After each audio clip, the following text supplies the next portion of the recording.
Kita masuk tajuk musafir pula. Tajuk musafir. Orang yang boleh berbuka puasa Ramadan adalah yang keduanya orang musafir. Orang yang bermusafir boleh berbuka puasa. Ijma' mengatakan orang yang bermusafir boleh berbuka puasa. Musafir boleh buka puasa. Okey. Yang manakah lebih afdal antara berbuka atau meneruskan puasa ketika musafir? Terpulang kepada keadaan orang yang bermusafir. Mana lebih afdal? Dia nak teruskan berpuasa dan dia mampu. Musafir zaman hari ini, contohnya musafir 1000 km, kita kata 1000 km dahsyat. Hari ini 1000 km Al-Ustaz pergi ke Johor Bahru 1000 km. Naik flight 50 minit. Teruk tak? Tak teruk. Kan? Boleh tak puasa? Boleh sangat-sangat. Boleh tak berbuka? Pun dibenarkan. Jadi terpulang pada dia. Jika dia terus berpuasa dan tidak ada mudarat padanya, afdal dia berpuasa. Tetapi jika dengan berpuasa boleh memudaratkan atau membahayakan kesihatannya, afdal dia berbuka. Mudarat ni sebab apa ni? Sebab kesusahan bermusafir tu. Tapi kalau dalam musafir dia tu tak ada susah apa, dengan flight, dengan bas, tak ada susah apa, tak ada mudarat apa, afdal dia berpuasa. Musafir selepas subuh, ada khilaf. Tidak boleh berbuka puasa jika musafir selepas subuh, mengikut pendapat ataupun qaul mazhab, tetapi dibolehkan mengikut pendapat yang lemah, termasuk pendapat Imam Muzani, kerana telah ada sebab yang membolehkan rukhsah, iaitu musafir. Sesiapa yang bermusafir selepas subuh, maka tak boleh buka puasa. Ini kaedah. Dia bermusafir bulan Ramadan, 28 Ramadan, nak balik kampung pukul 9.30 pagi, musafir 9.30 pagi. Sampai di RNR pukul 2.30 petang. Boleh tak berbuka? Tak boleh. Sebab dia bermusafir selepas subuh. Ini syarat. Okey. Nombor 4, musafir semata-mata untuk mendapat rukhsah. Kan? Dia dengar kuliah ni, bila dengar kuliah kata musafir boleh buka puasa, dia pun merasa macam tak larat. Pukul 5.30 dia musafir. Kawan mengaji, dengar kuliah, dia tak musafir lepas subuh, 5.30 pagi dia pun musafir. Tak jauh mana, 100 km je kan, keluar pergi 100 km, kawan pun makan. Semata-mata untuk berbuka puasa. Apa hukumnya? Tidak boleh bermusafir semata-mata untuk mendapat rukhsah supaya boleh berbuka puasa. Tak sah. Dia wajib qada. Wajib qada dan berdosa lah maksudnya. Bukan tak sah macam mana. Kan? Memang tak sah pun dah dia makan. Kan? Wajib qada dan berdosa.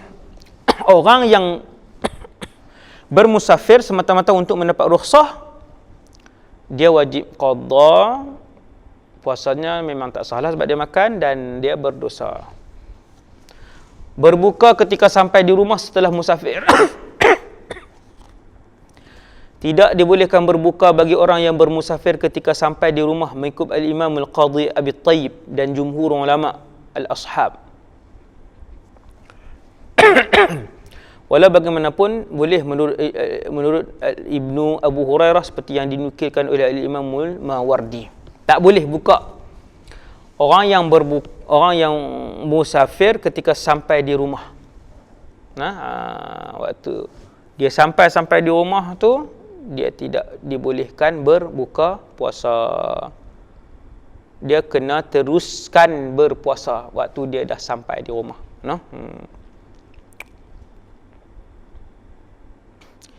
Contoh macam ni. Dia musafir bulan Ramadan, 8 pagi bertolak, 3 petang sampai di rumah. Memang tak boleh berbuka. Memang dia tak boleh berbuka. Yang pertama sebab dia bermusafir selepas subuh. Memang tak boleh berbuka pun. Yang kedua, dia dah sampai rumah. Orang yang bermusafir kemudian sampai di tempat dia muqim ataupun sampai di tempat dia mustautin dalam keadaan waktu berbuka belum sampai, belum tiba, maka dia wajib berpuasa, meneruskan puasa. Okey, orang yang musafir sepanjang tahun. Jangan buat pelik tuan-tuan. Ada orang yang musafir sepanjang tahun, dia bergerak daripada satu tempat ke satu tempat. Antara contohnya ialah orang yang berlayar 2 tahun berlayar, gerak satu tempat ke satu tempat. Ada orang dia berlayar 2 tahun, bekerja sampai satu tempat dia berhenti lama, tak kira musafir lah yang tu kan. Sampai tempat dia jadi muqim. Ada orang musafir bergerak sampai satu tempat, bergerak kan. Orang yang bermusafir sepanjang tahun tidak boleh berbuka, dia mesti berpuasa kecuali dia sudah menetapkan hari-hari dalam setahun yang digunakannya untuk mengqadakan puasa yang ditinggalkannya. Okey nah. Itu untuk orang yang musafir sepanjang tahun. Dia tak boleh berbuka sebab sampai bila dia nak ni? Sampai bila-bila pun dia tak puasa Ramadan lah nanti kan. Kecuali orang ni memang dia tak dah dalam jadual dia kata ni ada ruang aku akan puasa waktu ni, ganti balik. Yang tu orang yang musafir sepanjang tahun macam tu, yang dia dah ada waktu tempoh yang dia letak, aku ada 2 bulan iaitu bulan 6 dan bulan 11 yang aku boleh berpuasa sebab aku duduk lama sikit di tempat tu. Bulan 6 dan 11 tu aku duduk di situ lama sikit. Di situ aku nak qada. Aku akan qada di situ. Maka yang bermusafir sepanjang tahun ni yang ada waktu untuk dia tetapkan untuk qada, maka dia boleh berbuka waktu dia duduk musafir sepanjang tahun tu. Kemudian musafir maksiat. Musafir untuk berjudi, musafir untuk berniaga benda yang haram, musafir untuk maksiat.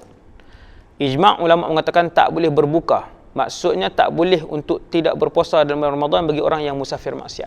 Perjalanan dia pi tu untuk melabur sesuatu yang haram. Pelaburan yang haram kan. Maka itu maksiat. Maka dia tak boleh berbuka puasa sepanjang musafir dia. Okey. Dan yang terakhir untuk bab yang ke-6, tidak sampai jarak musafir. Ijma' ulama mengatakan tidak boleh berbuka bagi musafir yang tidak mencapai jarak yang membolehkan solat qasar iaitu 85 hingga 90 km. Tak boleh. Sesiapa yang musafir tapi tak cukup jarak, tidak dinamakan musafir. Tak cukup. Contohnya 70. Alhamdulillah dalam mazhab Syafi'i ini khilaf kita bermula daripada 80, paling rendah 83 tak silap saya. Bukan 85, 83 kalau tak silap saya. Dalam kitab Al-Fiqhul Manhaji tak silap 83, wallahu alam saya tak ingat.